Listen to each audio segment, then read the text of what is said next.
So what happens when you get a hole in the volumizer? I'm going to show you how you can repair it. First of all, you're going to need a mannequin, and I've covered this mannequin with a black bag.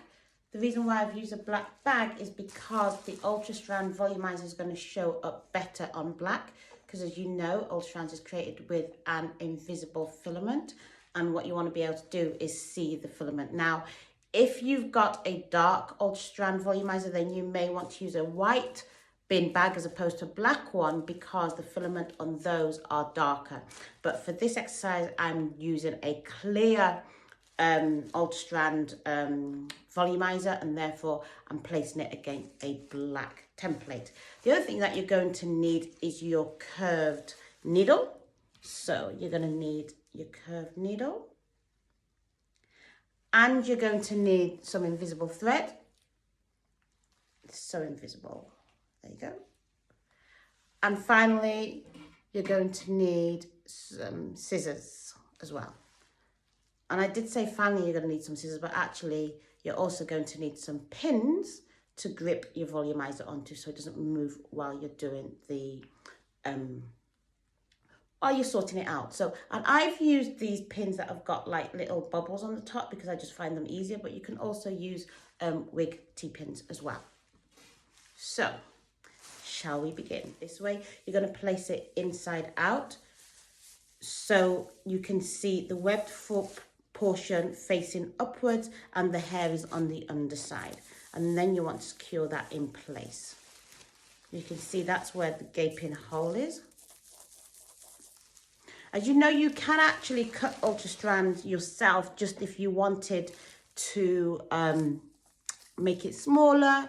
If you wanted to have a natural parting, for example, your client has got enough hair in their parting area and you want to actually have UltraStrands sitting around the side, you can also cut the UltraStrands and then just place the UltraStrands just on either side of their part. And because it's so thin, you won't actually see that it's there. But in this instance, this was an actual accident. It wasn't meant to happen, so we are going to repair it.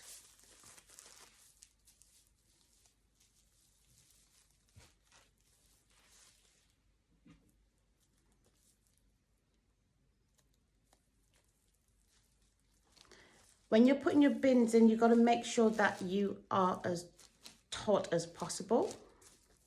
You don't want to have any gaping, so you can see exactly the extent of the hole. And now what we're going to do here is we're actually going to merge the two sides together, so then that gets rid of the hole. So that's essentially what we're going to be doing. That's how the repair work is going to work. One thing that I will note to you is that because what's happened is there's a section of UltraStrands that has actually been missing. And so when we repair the UltraStrands, what we're doing is we're bringing these two pieces together, which automatically is reducing the size of the UltraStrand itself. So that's something that you need to bear in mind, that UltraStrands, the piece itself will be smaller to the extent of the gap that you have there.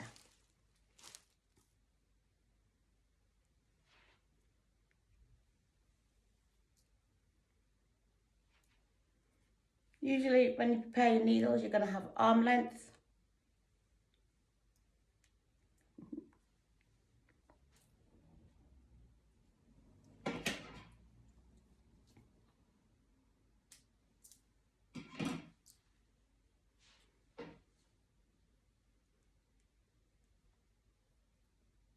This repair will work regardless of where the tear is, if it's on the edge, if it's on the corner, if it's in the center, if it's at the back, the same repair work will work.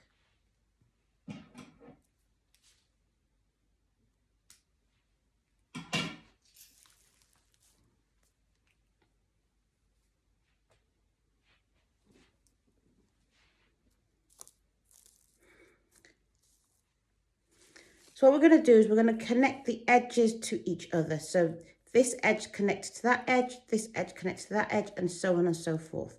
So you want to grab your first edge, grab your second edge. So that's A and that's B. Grab A, flow it into B. And because this is the very first one, what you're going to do is you're going to take split the thread and take it over the needle and pull it through. You see, that automatically brings that section together. And now what you're going to do is, as if you're creating an invisible knot, put the needle again through, hold it in position, 1, 2, pull it through. You can go back in again. Now that's both of them connected. Go through, hold it, take your thread, wrap it around once, wrap it around twice, pull it through.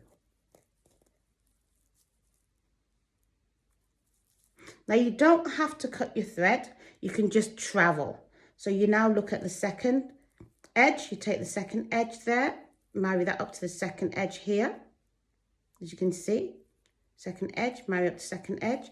We're going to do exactly the same step. Connect the two together.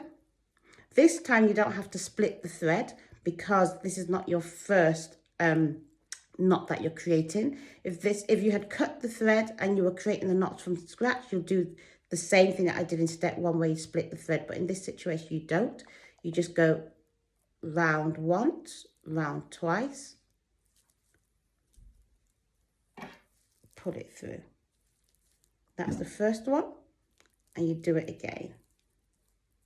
In, you've got your thread, round once, round twice, pull it through. You can see it's getting connected, and you're just going to do that all the way through to the end.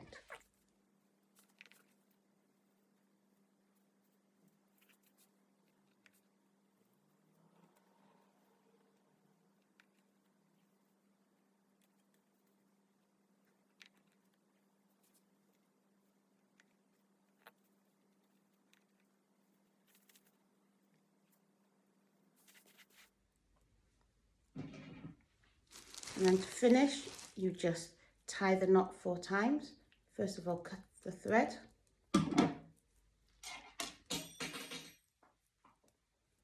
4 times. 1,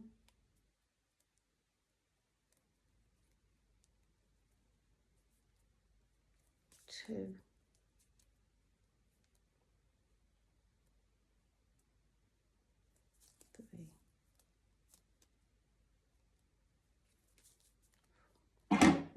And then finally, cut it.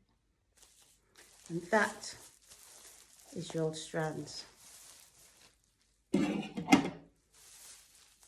this is your strands repaired.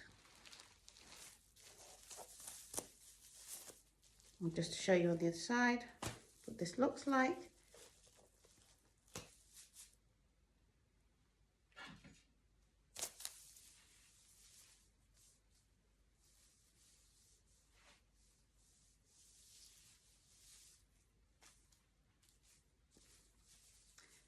No more holes.